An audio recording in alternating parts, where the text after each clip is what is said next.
Whether you're in Ellis County for a family vacation, shopping, flying in for a business trip, or just passing through, we are certain you'll enjoy the friendliness and easy living of our small towns. Ellis County, home to 30,000 residents and centrally located on I-70 between Denver and Kansas City, offers endless opportunities for shopping, entertainment, recreation, housing, and culture. Explore Hayes's colorful history as a wild frontier town. Walk the same streets that Buffalo Bill, Wild Bill Hickok, and General George Custer walked. Visit our museums and see dinosaurs come to life, a fish within a fish, or take a train ride at the Ellis Railroad Museum. Visit Fort Hayes for a glimpse into the past and stop by the bison that still roam in Hayes. Learn about Volga German heritage and tour the beautiful Catholic churches, including one of the 8 wonders of Kansas, St. Fidelis Catholic Basilica in Victoria. Dine at local favorites like Al's Chickenette, a Hayes staple since 1949. Or sample award-winning beer at Gella's Diner and LB Brewing Company or Defiance Brewery. Enjoy festivals like Wild West Fest or explore the art scene on the Bricks. Discover the scenic beauty of western Kansas with an outing to Frontier Park. Enjoy our walking and biking trails or hunting pheasant and deer. We welcome you to visit Ellis County. We're sure our local amenities, genuine people, and small town charm will make you feel right at home.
Ready, Mike?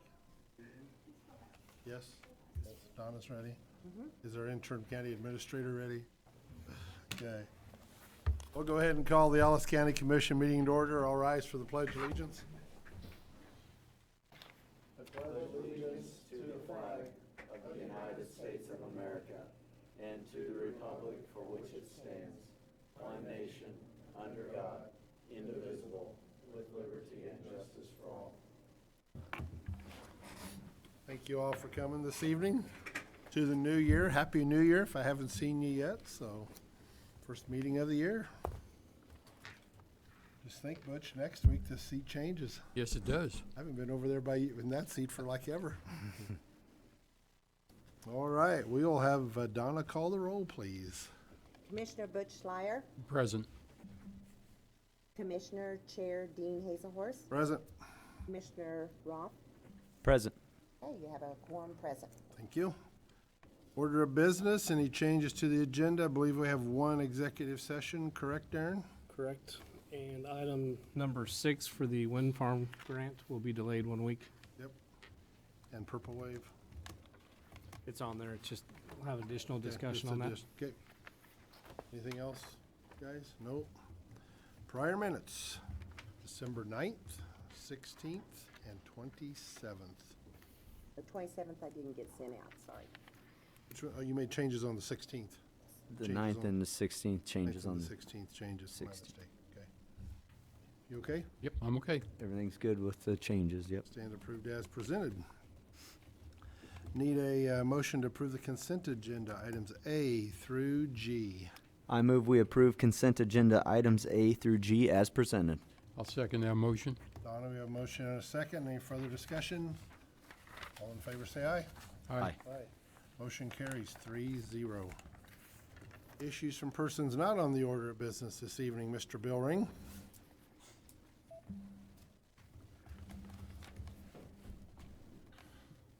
Good evening, Commissioners. Bill Ring, Public Works Director. I spoke briefly with the interim county administrator this morning. If you remember a number of months ago when we had our last opening, you gave me permission to just keep that, if we had another opening to be able to hire. We're now into a new year. I had a truck driver retire, Commissioner Hazelhorst. Came to retirement, and thank you for that. I just wanted to know, do I need to formally ask again, or can I put that out, or how would you like us to proceed with that? I think we can probably, I think we can advertise that again. He's already short a driver. I don't have a problem with that. I don't either. Yeah, I'd say go ahead and see if you can find somebody. Okay. Yeah. I don't We still a have, problem. we still have had the one mechanic position open since the summertime. So Right. that is out there, and that's like one of the times we discussed this, but I just wanted to, make sure that if we put that out. Yep.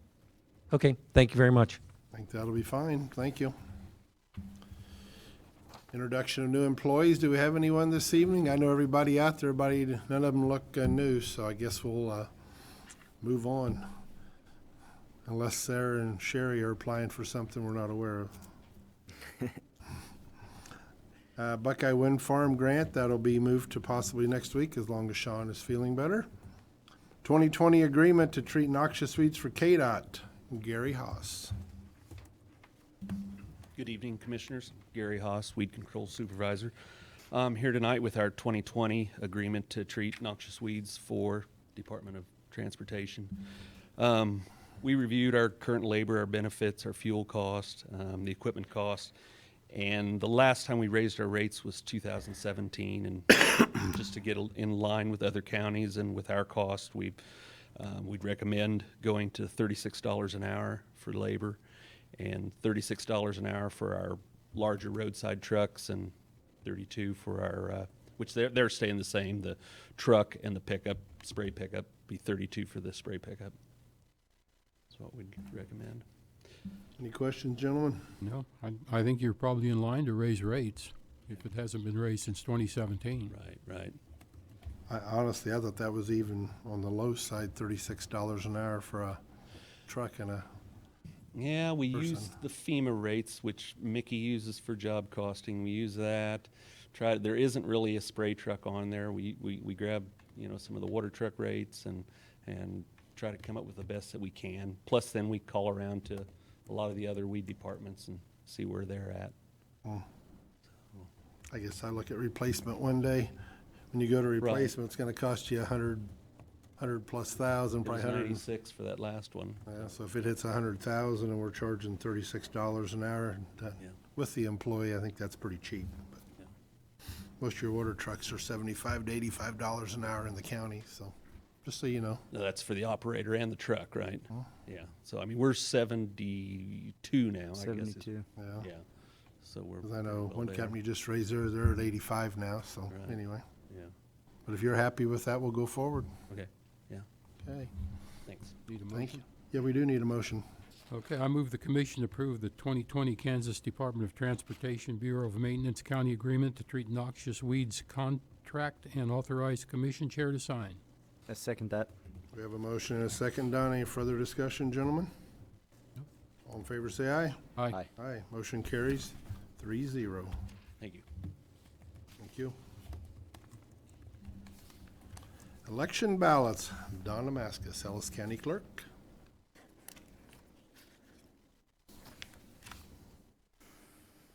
Do you mind if I stay put? You're fine right there with me. Very much. The Kansas statute allows election officials to destroy ballots over a period of time, and I would like to address if we can go forward and destroy those ballots that are in that date order. I don't have a problem with that.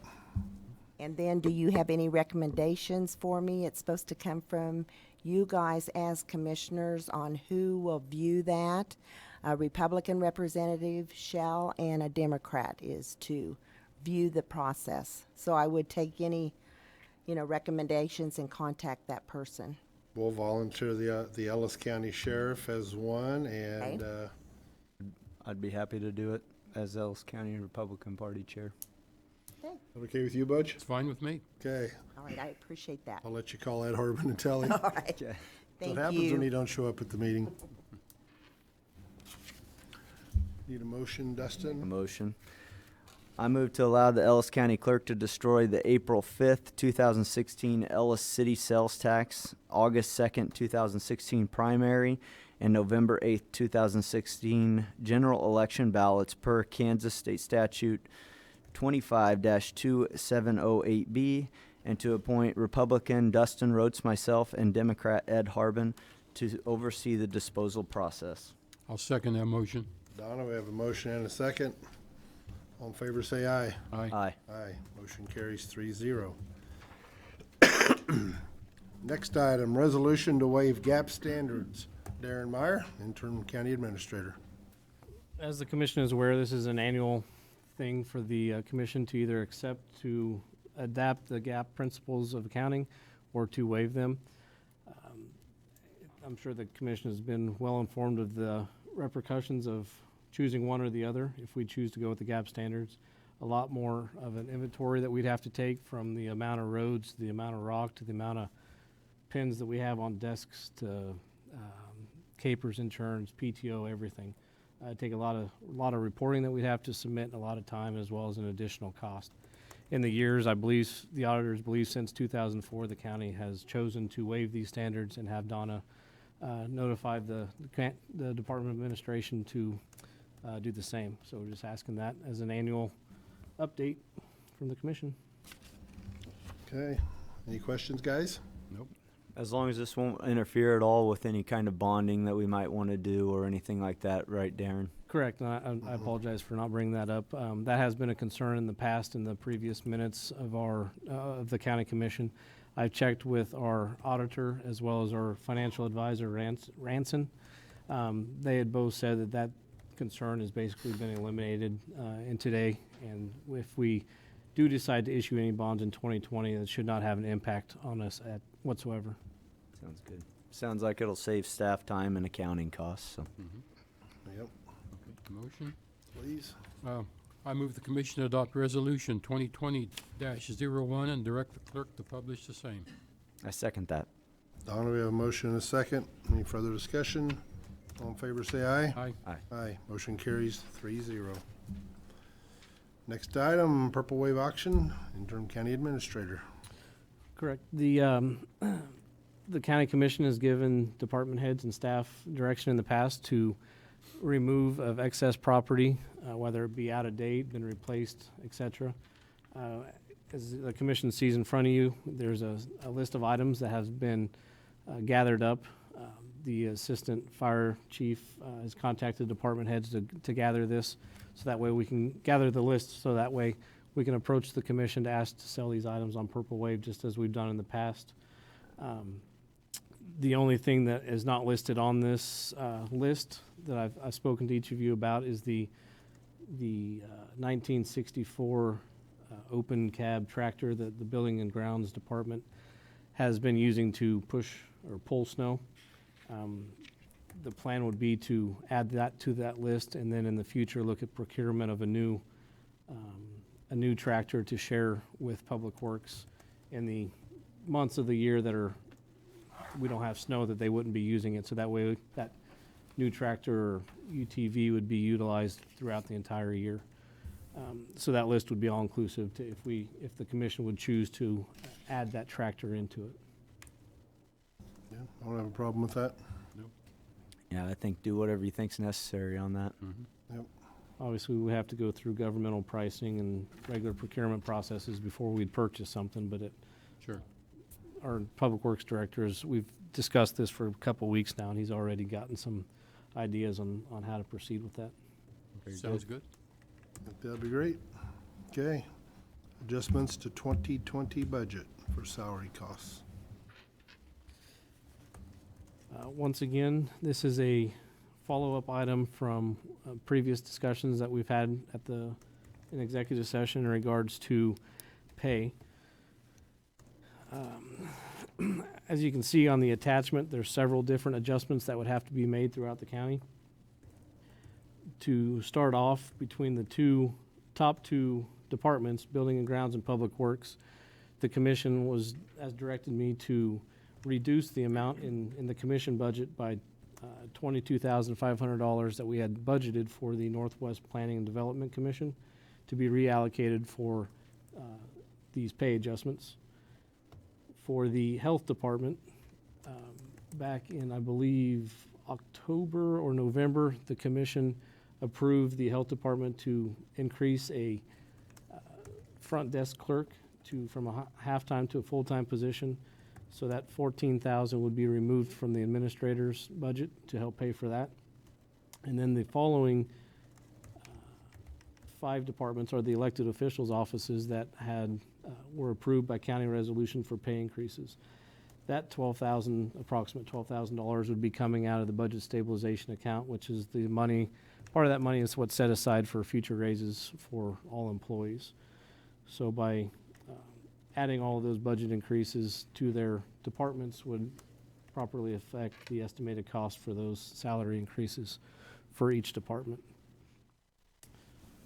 Okay. Is there any questions on that?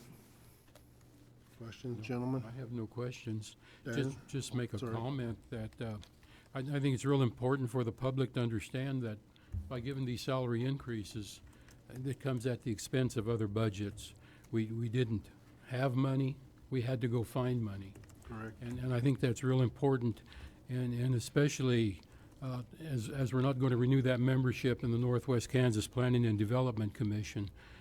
That's a pretty big issue because that was costing us $38,000 last year, and now we're down to nothing. So I think it's just real important the public is in tune to that fact, that we just don't have money for raises. We have to find it.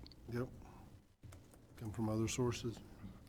Anything, Dustin? Darren, just a quick question. We had budgeted, it was around $152,000 for the pay raises, Roughly $152,120 for cost of living increases. cost of living. Well, if the commission would choose to do cost of living increases in the future, however, the commission would choose to give pay raises, there is that $152,000 budgeted. And there's $152,000 that is in the budget stabilization fund for that, correct? Correct. Okay, It's so that's where that's identified going. for pay raises for 2020. Very good. Yeah, I agree with you, Butch, on that assessment. I mean, we really had to get creative to figure out where these were, and we had to cut in order to do these pay raises and to do what's fair to our employees, which was I know a tough decision for all of us, but we felt running this county on the backs of hardworking employees who we depend on every year wasn't something we were willing to do and be underpaying. So that's all from me. This looks good. Yep. Need a motion? Yep. Yes, please, one of you. I move the commission approve the budget adjustments for pay increases as presented in attachment 1. I second that. We have a motion and a second, Donna. Any further discussion? All in favor, say aye. Aye. Aye. Motion carries 3-0. Next item, this gets to be the Darren Show tonight. Sales tax communication and spending plan, interim county administrator. It's the last one, I promise, at least for me. As you can see in the agenda packet, it's after the holidays now, and from previous direction from the commission, you'd asked to wait until after the holiday season to start talking about the upcoming sales tax ballot election. That'll be due to the clerk's office on April 7th. So in preparation with that, I've last week sent each of you a list of different places, opportunities throughout the county that we could either all collectively attend, or some of us could attend, or in different segments of department heads and commissioners could attend. With that, there's other things that we could also do if the commission would choose. Radio advertisements, social media is really big nowadays and very marketable to put out your message. And we could send out mailers. There's two different options that I've given each of the commission for mailers. If you remember at their December 27th meeting, I gave each of you some draft copies that our county attorney has also looked at, or county counselor, and given his thumb up for legal approval on, that we could send some of those out in the mail, as well as printing off some informational booklets like the Commissioner Hazelhorse is aware back in 2013. We made some flyers, to hand out for question and answers for the public. So with that, I'm just asking for some direction from the commission on how you would like to proceed. I know one of you didn't necessarily think the radio advertisements would be a good choice. Maybe save some money using there. We could look at one mailer instead of two, or both mailers at different times, because the two different mailers send out different information. The one thing I will add, on the back of that page, I'd estimated $478 to print out big poster boards for when we do go speak. That was just what I wanted to get an estimate from a local print shop. However, we can do that in-house. We might just have to buy some poster boards, but we can print them off and laminate them, either out at Public Works or our IT department. I was thinking we can get did it those. last time, or Bill maybe was part of that. Didn't we print them up last time? No, I believe we had them outsourced. Did we? Okay. But we have the capabilities where we can still print them, but it'll just be a lot cheaper. We can just buy the poster board material and laminate and print them on there. I will say, as far as the radio ads go, for $1,600, I believe there's a couple businesses that would probably take care of that if we decide to do that. Would make that contribution towards the sales tax fund, but if not, it's no big deal. Just to throw that out there. How do we feel about social media? Basically what that's stating is we would give a local company in town some guidance on what we'd like to advertise. And what they would do, that would be, social media would be like Hayes Post ads, but as well as Paid face targeting. paint, Facebook and Twitter and all that, where they could implant messages into those for that price. But they can also do it more specifically, where they could geofence it, so that way when they put those ads out, it would only capture people that live in Ellis County, so that way we wouldn't be broadcasting or sending out messages all the way to northwest Kansas or wherever they're looking or reading Hayes Post at, so that way we'd capture our residents. Well, I'm still from old school. I have none of the above, Facebook, Twitter, or Instagram, so that would be up to, Very lucky. Chairman, I was told I was the only person who didn't do that stuff. no. So- Now we gotta look at Dustin, and well, I have all everybody else in three. this room probably has it, but us two. Mr. Jeter, you got all that? Hey, there's three. I tell you what, I bet everybody else in the room does. I Oh, tell you- Neil says not. I'll be darned. I figured Neil probably did. Oh. Okay, there is, I have been told by people it could be very effective. It is the most effective that I found for my businesses in terms of getting information out. Kind of the beauty of it is, like you said, a large swath of the population has it, and it's putting something right in front of them that you might not see personally, but whom will come to you and whom you talk to on a daily basis, who can get that information. It's also you have the full media possibilities at your fingertips on all those social media platforms, from video to whatever we would want to utilize. But there's some pretty good information in a lot of these, especially like the boards that we'll be printing out. Information that I think is important to this election, in the sense that large majority of our county doesn't know that we have a paramedic EMS service.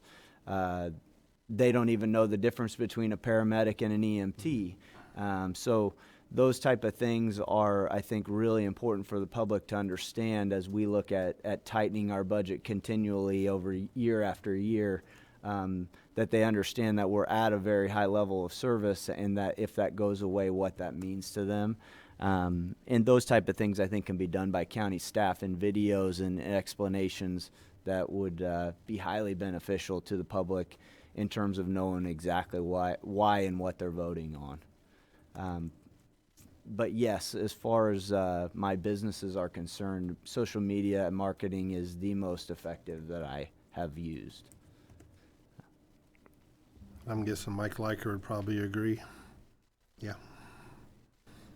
With everybody else that's under the age of 55 probably would also agree. And we're currently streaming to Facebook and YouTube these meetings as well. So we're already tapping that social media presence. So I see.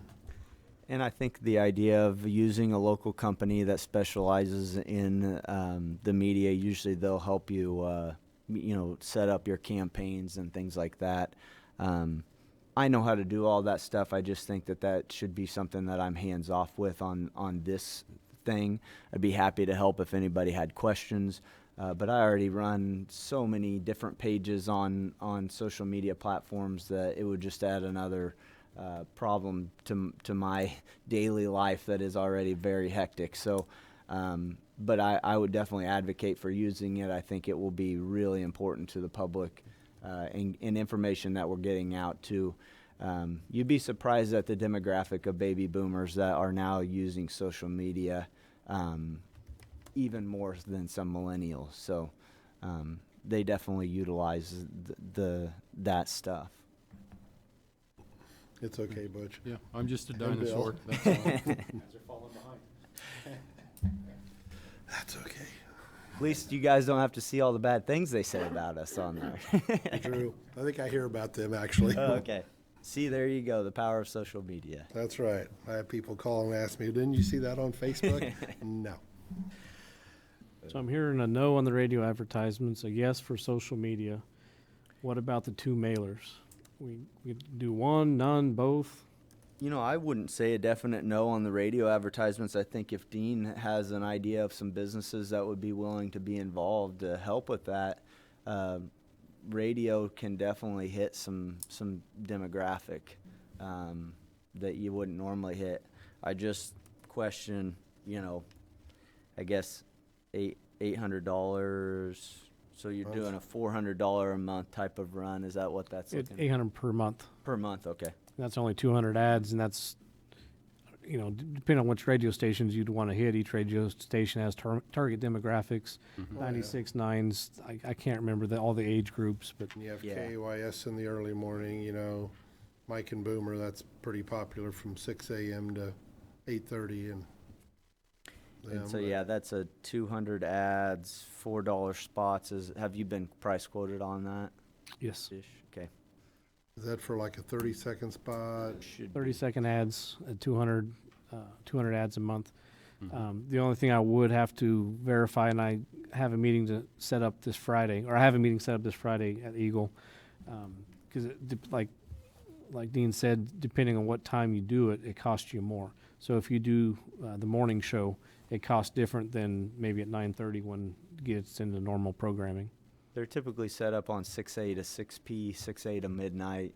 And if you really want to get selective, they really charge you quite a bit more because they know you're going for a specific audience. So, We were running ads for the county fire department, and we were running multiple radio stations Monday, Wednesday, and Friday for 2 months, and just in the morning show once a day. And it was, I believe, $250 per month. okay. So it varies depending on how you want to target certain time frames. Okay. Maybe that's something we need to check into further Sure. about. I think Yeah, so. I think most importantly, this will be a groundswell effort. It'll have to be the people in this community that are involved heavily need to get this information, and they will spread it by word of mouth mostly. But Where we can catch a lot of people who aren't in those circles is social media, is possibly radio.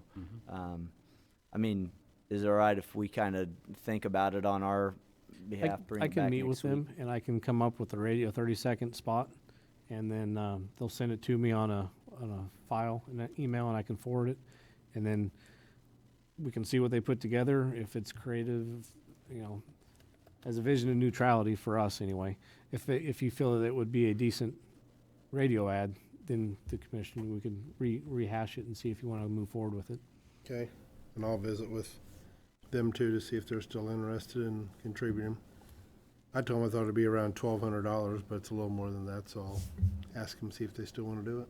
I think some of this information, especially on timing, could come from public service announcement too, at no cost to us, but I guess you'd have to discuss that with them and what they feel needs paid for and what needs to be a public service announcement that you'll be getting a ballot in the mail, things like that, just so people know what's going on when this shows up to their door. And we will be using, I visited with Mike, we have the county Public Works Facebook page. I'm sure Bill Ring would use the Public Works page. Mike could use the Ellis County page. We could use Fire and Emergency Management. I'm sure Jason, if there's any healthcare stuff, he could put stuff on his page. And Right. I'm sure collectively, I know on the fire page we have 8,700 followers, so we're going to be able to capture quite a bit of people just with our page. And you put all those together, I mean, it's a good portion. Okay, I think this is a good start. yep. The mailers, I will mention, they are estimated to be sent out to every residential address in the county. And I believe there's approximately, we estimated 18,000 different mailings. If we did mail it, the one that I'd sent you was the large, basically front and back page. Yes, that one there. That would be printed off onto a glossy paper and sent out. That's the one that would cost approximately $3,500, just because it'd be a heavier cardstock. The brochure that I handed out, the quad fold, the same information would be on it. It would just have to be redesigned, because to mail out as a postage postcard rate, which is the cheapest rate, I think it's 16 cents each. It has to be a certain width and length. So basically, we'd have to take a paper and fold it in half and create a new version of that. Otherwise, we would be paying almost twice in postage. So that's just some editing on my end to get that done. But if we did that half mailer, that would be the $3,100 estimated to have that printed, folded, and mailed. There's a lot of information on that I think the community could use and answer a lot of questions. Do you think we could do Regards to one or both? Do you think we need to do both, or could we get by with one? In my mind, the more information you put out there is better. The quad fold has more information in it. You're talking this one here, Correct. I think two would be better. do you? I think the first one can easily be discarded, but the second one's a real good reminder. The quad fold would probably be the first one, saying this is all the questions and answers that you may be looking for. The larger two-paged one that Dustin held up would be the good reminder. That would be sent out in late March Okay. with some reminder information on it. Dustin, you good with that, or what's your thought? So on those, Darren, just I'm looking at the packet here. 3,100 and 3,525 is the estimate. That includes shipping and everything to 18,000 households. Residential address is correct. Yeah, twice. I can't remember the exact number, but that's for them to print, to fold, to mail. And I imagine that's every door direct mailing. It's not addressed to every single. So I don't know if this is a good way to represent it, but when you get in your mailbox stuff from like Lewis Ford, where they say we're having this big card sale, that's how it would come through to all residential addresses. It wouldn't have your name on it. It would just Right. say to residential customer. So it would be every door direct mailing, essentially. To get that rate that low, I imagine that's the only way to do it. Yeah, and the size of what you mail. My only thought process is, in a lot of this stuff, we look for only households with registered voters. So it seems like quite a bit of probably sending to households in different parts of the county that don't even have a registered voter from Ellis County in them. But maybe, Donna, do you have a better idea of how that's done, especially when we send out a ballot? It's to all registered voters, correct? Right, and right now we have around 17,889 I had in the past. Okay. So that is to each qualified voter. And a lot of households have 2 registered voters in them. So imagine we're sending to quite a few thousand households that have 0 registered voters in them. But I guess we could just try to do the math on that and see if it would save us to try to put their addresses and their names. Or If we have roughly 17,000 registered voters, we'd have to, I don't know if that's legal to get a list to send out to the registered voters. But if there are 17,000 voters, we would be sending out 17. But if we also have 17,000 residences, we're still capturing or mailing out the same amount, roughly. right, no, you wouldn't Between the 2. double up though, Darren. You wouldn't No. send 2 to one household. Yeah, one option would be 1 to every registered voter or 1 to every household. If there's 17,000 here, 17,000 here, it's almost Maybe a if wash. they're not registered, they will be. Yeah. So there's 17,000 households, there's 17,000 voters. We are probably sending to quite a few households that don't have a registered voter. Because a lot of households have 2 registered voters, some 3, 4. But, you know, I guess we would have to see with Donna's information how we could utilize and shrink down that list and how much it would actually shrink down where you have multiple registered voters in a household, so you only send 1. It'll probably be a wash, but I think it'd be something to look into. We save some money, absolutely. Right. It's always the best. We can look at the list with Donna and we can see how much time it would take to shrink it down and compare As it. well. Could save you a few thousand pieces Get the of exact number that the print shop is looking at, saying, yeah, it's roughly 14,500. Get that number and do a true good comparison on it before. We have a month and a half before we'd even mail them out, so we have some time to look at that, and I can bring that back. Very good. Yeah, the only issue is it'll probably be a little bit more expensive if you don't send it to every door, because you get a discount because the mail doesn't have to worry about which house they're dropping it at. They're doing it every single one. I know that just from a couple mailers I've done in the past. So we'll have to look at the difference of the cost of the postage versus savings and how many we're sending out. Yep. Otherwise, this looks good. I think it's a Yeah. good start. No doubt. I think everybody got the list on places to go visit, talking. Yeah, Larry? I have a couple of comments on this list. First of all, my schedule is clear until April, so I can go See, I told do you we could these sign 'em things, up on all of 'em. and I would expect to be going over to Ellis for anything we set up in Ellis. Yeah. Also, I think that anything here that might be listed as a town hall or a forum, I think all 3 of us should be there. Because we did last time. all of our districts will be represented in such a meeting. One thing that caught my eye on here was city commissions. It'd be the Hayes City Commission, Ellis City Commission, or Victoria. Most specifically, the Hayes City Commission. I really think we need to use caution if we want to address the city commission. It's okay to give them information or to provide information to them.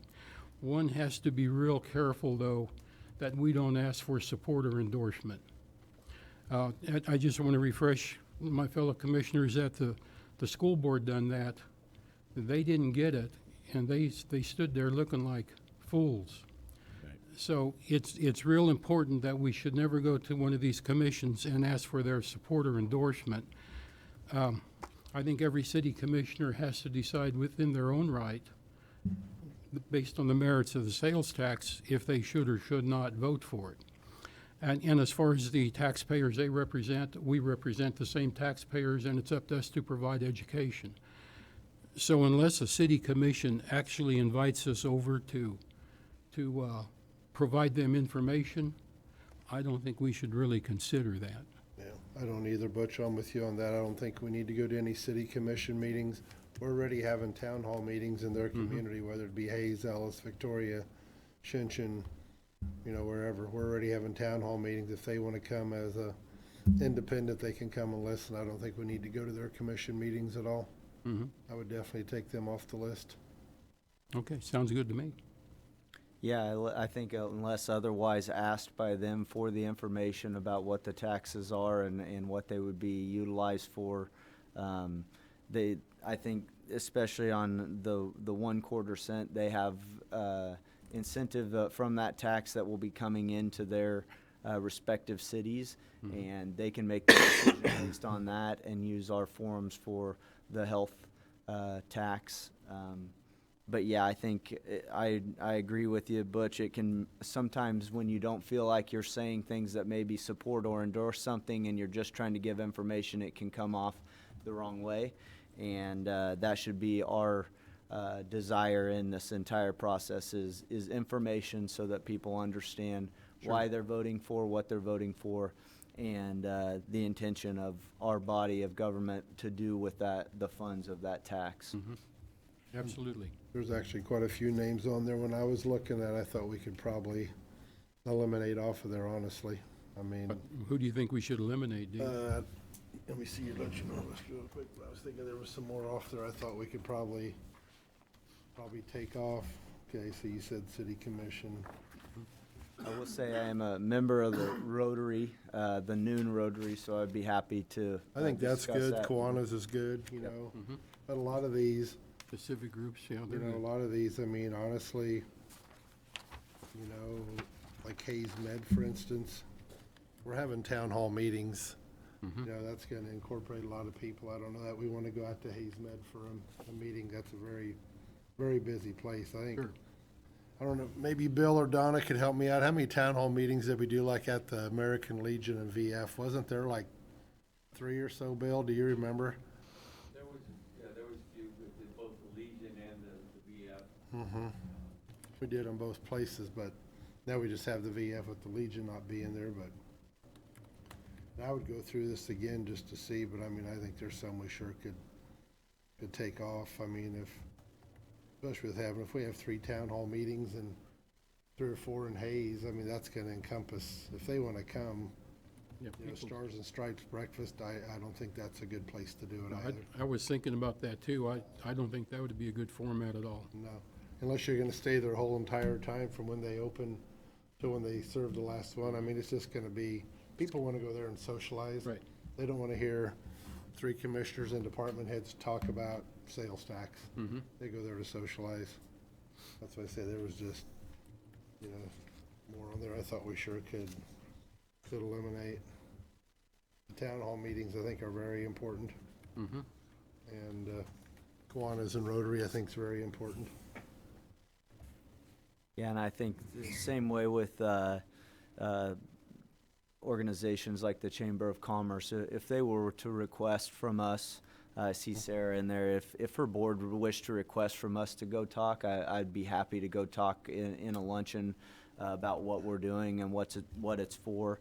But I imagine, you know, that type of thing won't take near the amount of time. It's probably a 5-minute, here's what is going on, as opposed to a town hall where we might be willing to take questions from people and all 3 be there. The only other thing is with legal, setting up these town halls and making sure that we abide by Kansas Open Meetings Act will be of utmost importance too, so everybody And they knows just they can be at any of them. Have to be advertised, and that's how Right. we did it last time. Okay. You know, it was, I know at the first town hall meeting, like say in Victoria, we had just a few. The second one, we had more. By the third one, we had a pretty full house, didn't we, Bill? And I think it'd probably be the same way again. The closer it got to the election, the more we had, but we can see. So are we thinking for like Ellis and Victoria, do 3 town halls in each location or 2? Last time we did 3 in Victoria and just 2, and did we just 2 in Ellis, I think? 2 in Ellis, and I thought we did 3 in, we probably could do 2 in each. Actually, I think it'd probably be sufficient. Shinshin, I think we just did one, if I remember right. Does Bill remember? One in Shinshin? Do you think? Wasn't there just one? Mm-hmm. So we could do one in Victoria and Ellis in late February, and then do one in Victoria, Ellis, and Shinshin Late in March. later March, Mhm. when it's close to when the ballots are going out. I think that'd be good if you guys are good with that. Yeah, I'm Butch, fine with yes. Dustin, Yeah, I would yes. say start lining them up and let us know when we need to free up our schedules. And how many in Hayes? I would say similar amount, probably. Say probably 3 in Hayes, wouldn't you think? Bill was a big part of that last time, so I'm thinking 3 One in Hayes. February and 2 in March? Probably. Oh, you think, Bill? You're pretty quiet, yes? 1 in February, 2 in March? Bill was around for a lot of it. I mean, he was a big part of that too. Bill Ring, Public Works Director. I believe that would be probably the appropriate amount. You'd be surprised. I already did a presentation recently to the Optimist Club about the Northwest Business Quarter project. And sales tax was a question brought up. And then I was invited to come back, which now that we're ready to go forward, I will contact them and set something up. But you'd be amazed how many questions come up. And it also brings good conversation about other things that are going on in the county. Much the same as I went to speak about the business corridor. I had one of the staff members from Driggs Design who did the surveying on the roundabouts. So that drifted into that, as well as then it drifted into sales tax. So there will be a lot of good questions brought up, and I think we also did a lot, which would be helpful. Some of those, I remember one at the Legion. I think we had about half the staff there, We did. but it was very well served because the people that came to the meeting were able. I mean, a lot of people have never talked to a commissioner. Okay, they may not know, no offense, they may not know who you really are. And so they could actually speak to you one-on-one. They could talk to me about my needs.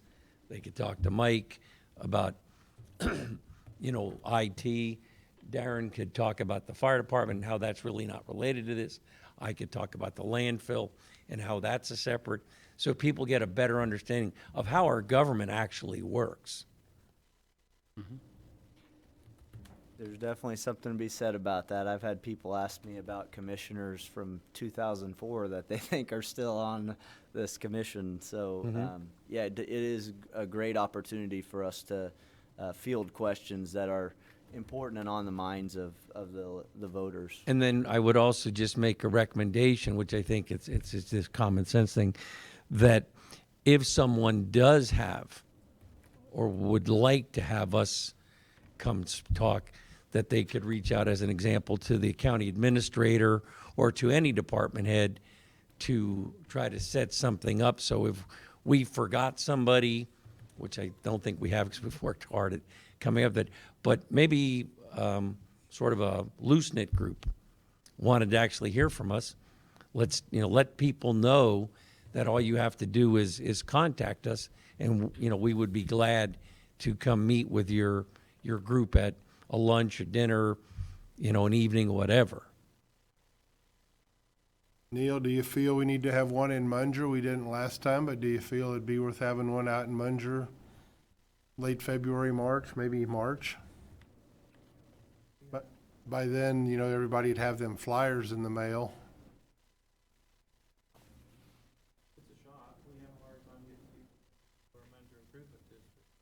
Do you? I was just gonna ask that. Do you have a tough time?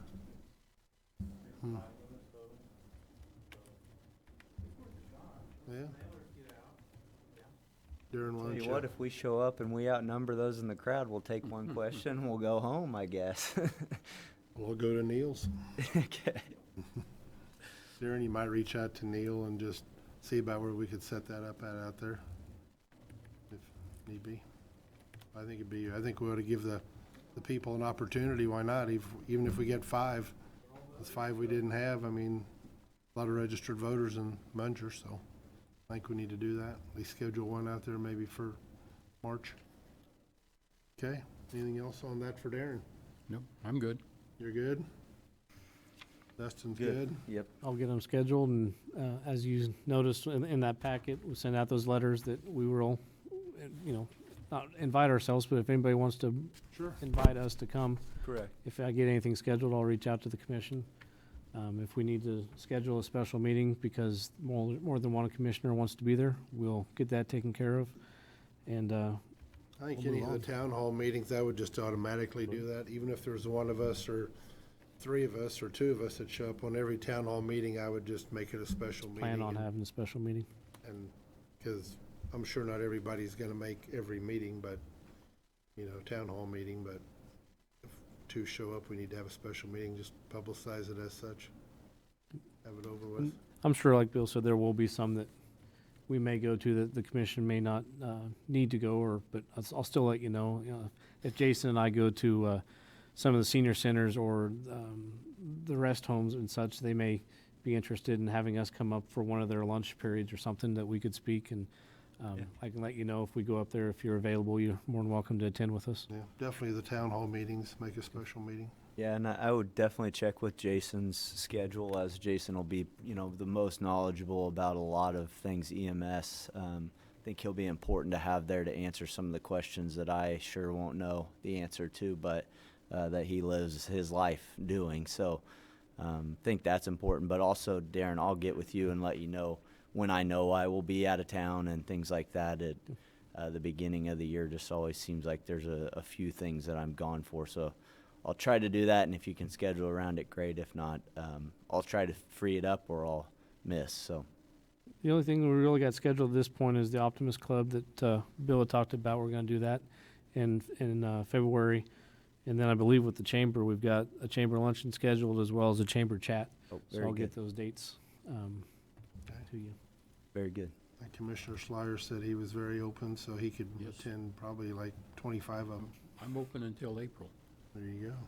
What do you got going on in April? fishing. Oh, Man, I wish I could say that. there you go. We all envy you. Okay, thank you guys for all your input. It's Thank you, nice to Darren. be retired. Yeah. Yeah, better yet. County Administrator report, Darren Myers. County Commission reports, Mr. Schleier is first. I don't have no report, Mr. Chairman. Dustin, you're next. Just wanted to echo what you said. Happy New Year to everyone. And there's been one thing that's been on my mind that I think that we need to discuss for the future of Ellis County, as I watched a cousin be deployed. And that is the idea that we do a good job of representing the armed forces that are now going into danger. And what way we can do that, I think, is mainly private, but I want us to be open as a commission, as Ellis County, to the possibility of doing a little better job of honoring those who have served, whether it be through some memorial or something of those that nature. Anything under $1 is what I tell everybody when we look at our budgets, but it's something that's been weighing on my mind and something I thought I would bring up. But that's all I have. I don't have too much either. January 22nd and 23rd, I think you guys may have got emails on that, but KAC Government Day in Topeka. I'm sure you're probably aware of that. Yes, yep. If you're aware of that, but last year, I know Phil went last year. I don't know if Darren plans on going or not, but I think we had like 5 from Ellis County down there for Government Day.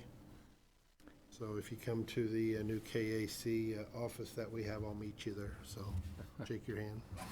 I will add to that, that was where we had some of the first discussions with some of the leaders in our state about the Northwest Business Corridor, and it was highly valuable to Ellis County. It's amazing just what a little bit of contact with somebody who can make something happen will do. So I'm glad you reminded me of that, and that's another time we'll be out of town. So Oh, there you go. Okay. Moving on to executive session. One of you has the little piece of paper? I'd make a motion, we go to executive session for 15 minutes to discuss a non-elected personnel matter related to employee reclassification. Those in attendance are the Board of Commissioners, Darren Myers and Bill Ring, and County County Councilor Councilor. Jedrick. I second that. Donna, we have a motion and a second to go into executive session. All in favor, say aye. Aye. Aye. Motion carries 3-0. Thank you all for coming. That's not staying.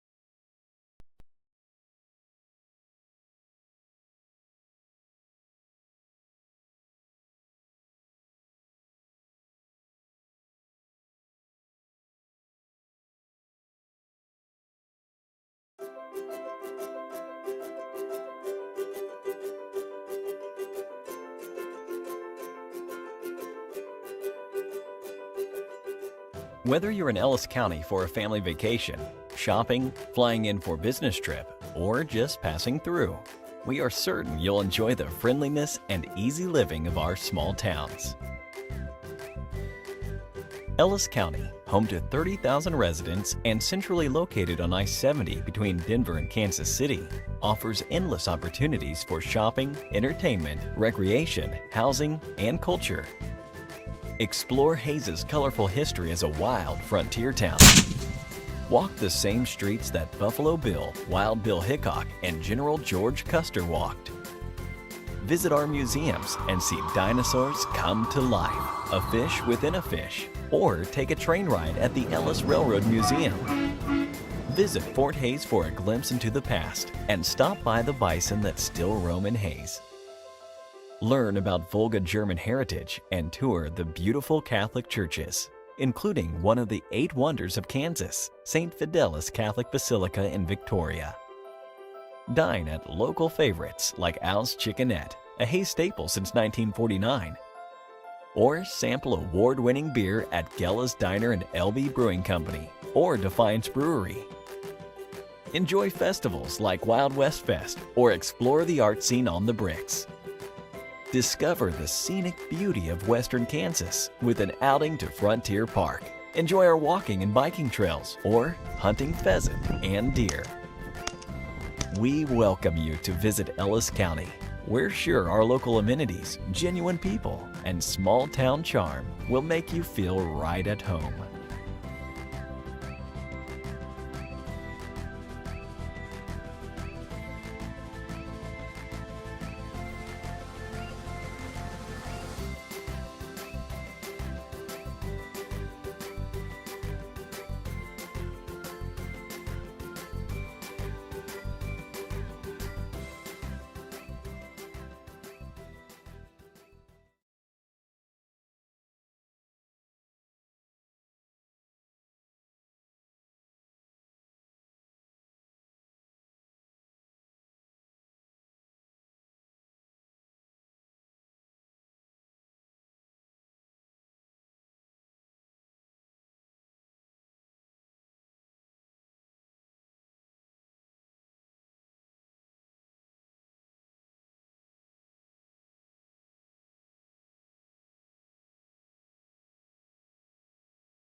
Okay.